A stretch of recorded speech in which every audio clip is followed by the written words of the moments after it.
What's up, guys? Welcome back to Storytime with Uncle Reddit. My name's John, and this is r/Tales from Tech Support. Just got inside from turning over the compost piles and doing a couple other chores. Installed another dishwasher today. Installed a temporary oven and stove while we're waiting for the new one to arrive, hopefully this upcoming weekend. Good times. Alright, let's do some tech support. Importance of charged batteries. I have one for you, folks. If anyone has read any of my past posts, you've seen I've made several about working at an airport. This one is much shorter and falls into other duties as assigned. One day I got a call from a lead agent from the most patriotic named airline in the US. About 150 people were on a flight, and they were sitting on the tarmac for the better part of an hour. The flight was delayed because the aircraft needed a part replaced on one of the engines. The flight support crew had the part, but the problem was they didn't have a drill battery charged. Oh my god. The crew was scrambling to find a drill with a charged battery, so rather than calling operations to check with either the airport building crew or field maintenance guys, the lead agent decided to make the call to technology, more specifically, me. The lead agent from that patriotic named airline chose wisely that day because we always had 2 charged drill batteries in our workshop. I grabbed the gear and headed out to the stalled aircraft, and the crew got to work. Within about 10 minutes, the flight was on its way. How do you run any kind of building crew, maintenance crew, mechanic crew, whatever kind of crew? Or how is it that your job requires power tools? 90% of the time you're going to be using cordless drills. Let's face it, I mean, they're convenient, and it's really not difficult to keep 2 or 3 batteries charged at all times. It just doesn't make any sense. Although I will say, around this house, batteries seem to go missing, and then they'll reappear magically next to the charger. Not on the charger to be charged, but next to the charger, so that the next time I need a battery, yeah, they're just dead. Yeah. I don't have time for all that. Brief background. Customers walking outside somewhere while on the phone. Unfortunately, we don't have remote access to users where I work. Customer. My Outlook isn't working. Me. Okay, gotcha. Let's see what's going on with it. When you try to open Outlook, what happens? Do you receive a specific error message or anything like that? Customer. No, it just said I couldn't connect or something. Then I check and make sure her computer account as well as her actual Outlook account are activated to see whether the issue is with her mailbox itself or just with the application. Mailbox is active as well as her computer account. Looks like an issue with the Outlook profile. Me. Okay, gotcha. Are you near a computer right now so we can take a look and do some troubleshooting? Customer. No, I'm walking outside right now. Me. Okay, so what we can do since you're not at a computer currently, we usually will have users recreate their Outlook profiles so I can shoot some step-by-step instructions over on how to do that for you to try when you get a chance. And if they don't work, you can always give us a call back. Would that be okay? Customer. Yeah, no, I don't have time for all that. I just need to fix my email. Me. I ended up just sending over a step-by-step instructions for how to recreate her profile, which solves the issue 90% of the time. Never heard from her again. What do you mean you don't have time to do all that? You don't have time to fix your problem that you're calling for? Yeah, what do you mean you don't have time for all that? It's your problem, not mine. You're going to get a flat tire and tell the shop you don't have time for them to replace it with a new tire, you just need it fixed? Like, seriously. People just don't make any sense. Unknown A4. How can it be unknown and A4 at the same time? Today I remembered a story from a while ago. Obligatory, I'm not formally tech support, but I often help out my coworkers with issues. So a few years ago, we get a new coworker and she gets the desk next to me, and right behind her is our office network printer. She gets a computer, OS, and drivers for the printer like everybody else. The same drivers as everybody else. Every time she tries to print, there's an error message on the printer. It says, unknown A4. Every time she has to step to the printer, press one button first, then again to select the paper size as A4, then it prints. She doesn't mind too much as the printer's right behind her, so it's always quickly done. Once we tried to solve the problem but didn't find anything. After a couple years, most of which was work from home because of the virus, we were mostly back to the office. Still the same problem. I was more bothered by this than her and told her next week, or was it after the holiday? I don't know. We're going to solve this. I started looking into it, reinstalled the drivers, looked at all the paper size settings on the printer, on her computer, on my computer for comparison. Nothing worked. Still the same message, unknown A4. I press the button, then select the paper as A4. How can the printer say unknown paper? It is A4. It says A4. It's never anything but A4. All settings were A4. What's going on? More tries to print something, again pressing the button on the printer. Except one time I finally actually read what was on the display. It's not A4, it's plain A4. It dawned on me it wasn't the paper size that was unknown, it was the paper quality. I find the setting on her computer, set it to normal paper or something like that, and it finally works. Read the effing screen, man. So, I've done that before. You know, sometimes you get in such a hurry or you're just so flustered that you only read part of the error message. Or you're just, your eyeballs are lying to you, you know. You think it says one error, and then it disappears off the screen for whatever reason. You did something or it just went away or whatever. Got to double and triple check sometimes. I've caught myself doing that a few times, especially on my phone. I don't know if it's a small size or what, or I'm just getting old and blind. IP conflict error. I work as a copier tech, and we had this good customer that had this one copier that kept dropping off the network intermittently. We couldn't figure out why for the longest time. We swapped out the copier and same thing. We went back and forth with their IT and it was a game of pointing fingers.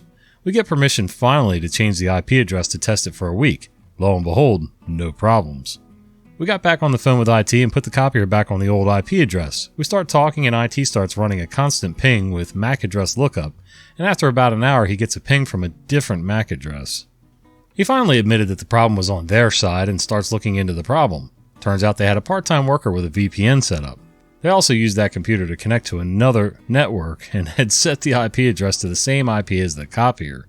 They didn't think to change the IP address back to dynamic as everything worked on their end. Yep, don't know too much about IPs, but I do know that they can't be shared among different devices. MAC addresses, IP addresses all need to be unique and individual. Yeah, and I'm not sure how the VPN comes into play. I guess because it's masking the IP address? I don't know, or they had to do something manual to set it up. I don't know, but you guys will tell me down below, so I fear not. Security. Another story from college. Another story from the college. So we had under 18s on site as well as offering sports facilities to the public. Security, therefore, you would expect to be of paramount importance to all. And it was to each their own little overlapping worlds. The deputy manager of the facilities team largely led the physical security side and managed the alarms and CCTV and door access controls and their various contractors. This he took very seriously and with an ex-military attitude. The IT side, however, was beneath him, and also beneath the contractors and their products. Why do we have to overcomplicate everything? What's wrong with using the default passwords on all of the camera HTTP-only web admin pages, and using the default engineer password that they all use at every site? Why can't the sports center manager be an admin? Why should I care the customer's ID system is a web service so internet is required on the DAC network? Dude. One contractor in particular would repeat this overcomplicated term and probably had been whispering in his ear, worm-tongue-like. He felt very smug with himself after managing to get something to work by doing something we had expressly told him not to do. Very pleased with himself after proving something working and leaving the site for the day. I felt pretty smug when it stopped working the next day once group policy forced back his changes to the local admin group. Tit. Also felt pretty smug after getting a call from his line manager. Apparently he had developed a working relationship with our deputy facilities guy and was doing work outside of his ticket queue. To what benefit, I'm not sure. Yes, mate, he's been here today. You probably want to speak to my manager too. He'd probably be keen to discuss a lot with you. Note to say the choices for an online ID system and which vendors used were not made by IT, but our warnings were by email, written and stored for later. Unrelated, but I've just remembered, this is in the UK.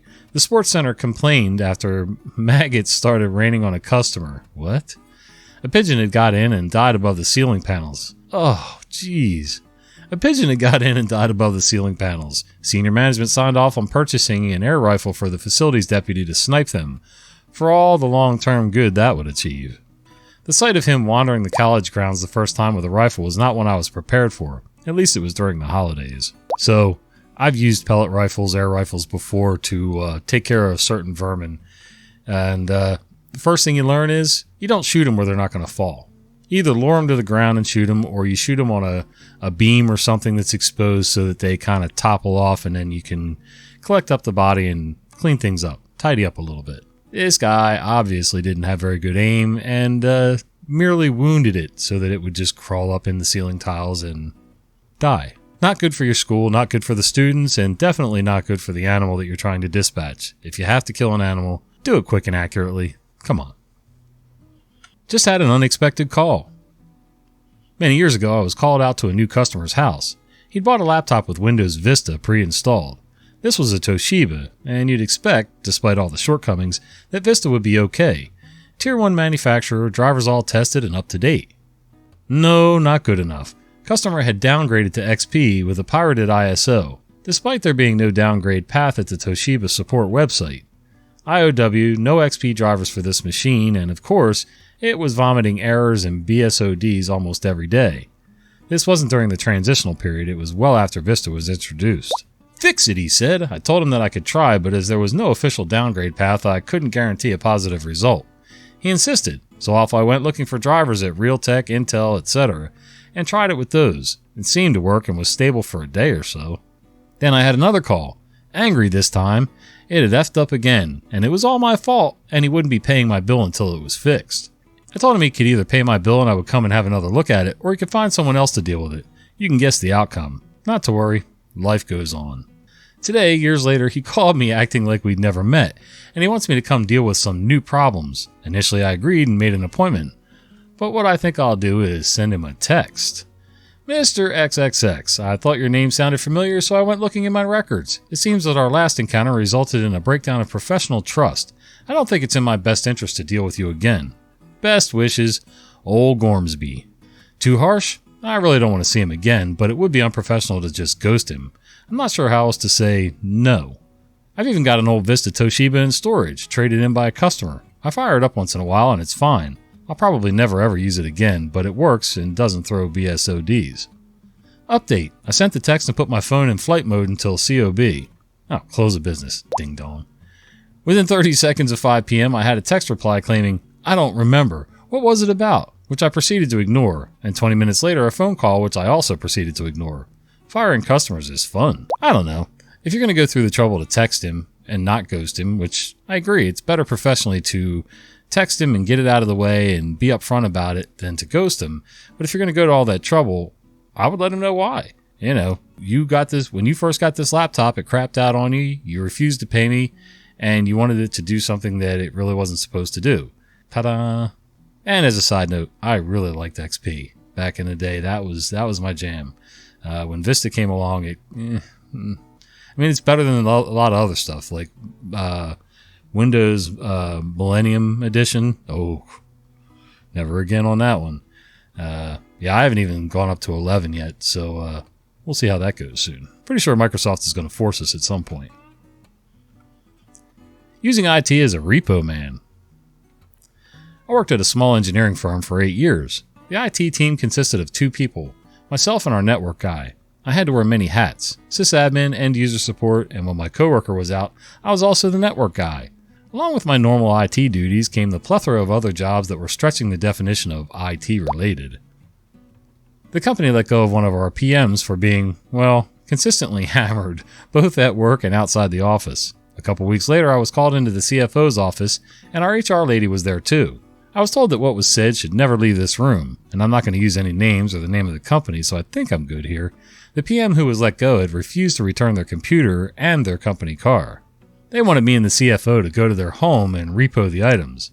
This person's home was a good 3-hour drive away, so the CFO and I took one of the company vehicles and went on our way. We get there and we have a key to the company vehicle we came to get, so we drive around the parking lot looking for it. Turns out he had a private garage and the vehicle was being stored in there. We didn't have a key to the garage, obviously, so we went to the apartment offices and asked if they could get the guy on the phone to ask him to open the garage so we could retrieve the items. He refused again. We called HR and they said they would reach out to the local PD to come out and knock on his door and request again that he open his garage and let us get the property. The police show up and they get him to come down and open the door. When I say this, I mean they basically carried him down because he was unable to walk due to the alcohol, and they opened the door because he couldn't manage that either. The door is open, we're able to retrieve the company property, then stop at Applebee's before going back to the office and promptly going home after. I felt so bad for the guy, and I was livid that I was put in that position. Well, I wouldn't have felt bad for the guy at all. I mean, he did it to himself. I know alcoholism and all that, I get it. But, you know, he made the choice to go down that path, and he took no steps to deal with it. And it put the company at risk and everything else, himself and other people. And then he refused to give back company property. Well, it's not his property. He's a thief now, too. So I don't feel bad for him there. I do feel bad for you, OP, because you were put in that position. It's not your job. You know, take him to court. I'm sure they have wheelchairs at the courthouse to keep him from toppling over. The definition of we. So I'm in the States. It's 4 a.m., which means for the next several hours I'm taking calls primarily from the UK. My brain is often not fully awake yet, so deciphering calls from exotic locales such as Glasgow can be a challenge, but ideal. Anyway, phone rings and I answer. Lady says she can't hear me, so I speak up a little. I get the customer's basic info and then I ask the reason for the call. She gives me some convoluted answer, so I need to clarify the issue. She's not having it. I tell her I'm clarifying now in order to make sure I understand the issue so I can assist her. She's still not having it. Then she asks for a senior advisor because clearly I don't know what I'm doing. I tell her that I'm a senior advisor. She refuses to accept that. She then asks to screen share so she can show me the issue. I say, we most certainly can. Then I get, what do you mean by we? Is someone else part of this? The gears of my brain are in overdrive. I respond, no, you and I will be screen sharing. Her response was, there is no we in this. I finally drop my overly cheerful persona and ask if she's going to allow me to assist her.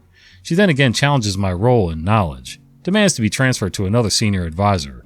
We're not allowed to transfer to another senior advisor, and if they don't want to work with me, they have to hang up and call back. I see she called back and wasn't pleasant with the next advisor either. Who knew the word we could be so challenging? But I guess in snooty British woman speak, only the queen or king can use we like I did. I don't understand. Like, how did she take that as a challenge? I mean, we, like you and me, we're going to screen share so that I can help you fix your problem. I don't think that's a British thing at all. I think she's just a dunce, and a nasty one at that. Alright guys, thanks for sharing a little bit of your day with me today. If you enjoyed this video on YouTube, do me a favor and leave a like down below, leave a comment, and share it around with your friends and family. You know, you shouldn't have to be the only one to suffer through these stories. And if you're on any one of the myriad of podcast formats that we're on, poke around a little bit and see if there's a place where you can leave a review. A lot of times you can leave comments with your reviews, and I'd really be interested to see what do you like, what don't you like, yada, yada, yada. All right, guys, till the next video, see ya.